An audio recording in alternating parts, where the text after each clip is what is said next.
Hello, I'm Winston and welcome to the Real Estate Template. So today I want to do just a short video on what the difference is between return on investment and return on equity. Most people do their deals off of return on investment, which I do the same exact thing for my own investments. So what about return on equity? I like to do an evaluation every couple of years, maybe every 3 years to 5 years. I want to do an estimate on what my return on equity on a piece of property is. So let's say I went back 10 years ago when the market was down and I bought some property and I paid $100,000 for a house.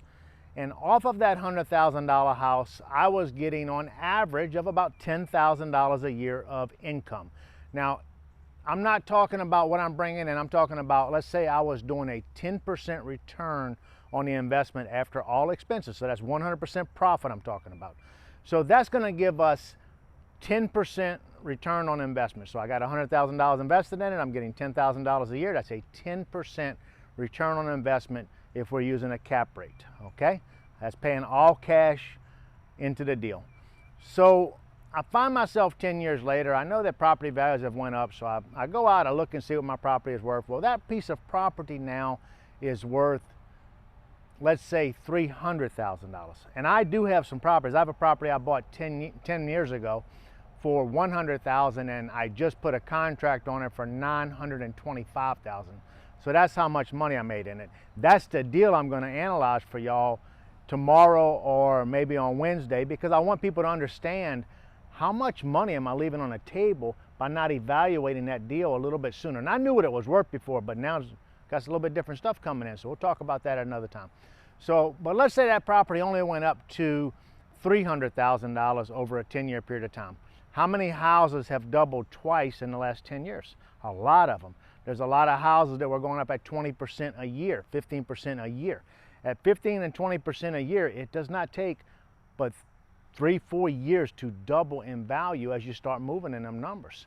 So I got my house at $300,000. I'm still making my $10,000 a year. The difference is my return on equity in my property is only 3%, 3.33% is what it is. So I'm making 3% return on equity, 10% return on investment.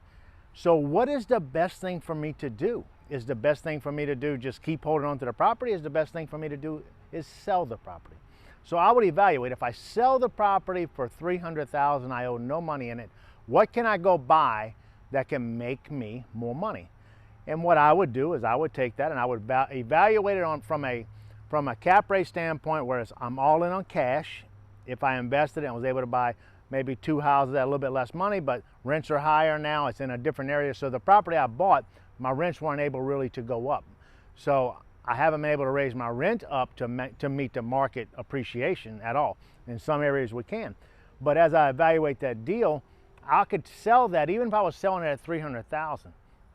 I could sell that property at $300,000 and I could disperse that money in my community and make better than $10,000 a year off of the $300,000 investment. I could take the $300,000 investment and let's say I put it at a 50% in. So I'm going to invest out of $300,000, I'm going to put $150,000 into 2 separate pieces of property.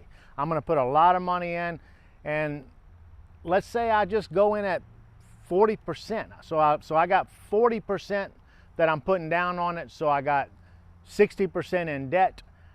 I will still make a good cash flow putting that much money into it, and chances are I can build a deal that will give me 2 completely separate properties that I'm excuse me, that I'm now making more money, maybe an 8 to 10% return off of the cash I have invested in a deal. Now I'm making principal reduction because I got a note on both of them, and I'm getting appreciation off of not just 1 property but 2 properties, and I get depreciation off of both of those properties also. So that is the power of realizing when you got more equity in a house and you can't get that return, that 10% return on the equity, then you disperse that out and you get a much better return on multiple projects. And that would be my suggestion. So I just want people to look at your portfolios and say, okay, I know what I got in the property, I know what my return on investment is. maybe run the numbers. You run the numbers exactly the same way, except you figure your cash in the deal as your total equity in the property. So if you got a $300,000 piece of property and you got $100,000 of debt on it, your equity in that property is $200,000. So if you sold the property, what could you do with that $200,000 to make better money than what you're making right now? So take that, run some numbers, look at it, see if you got let's say you got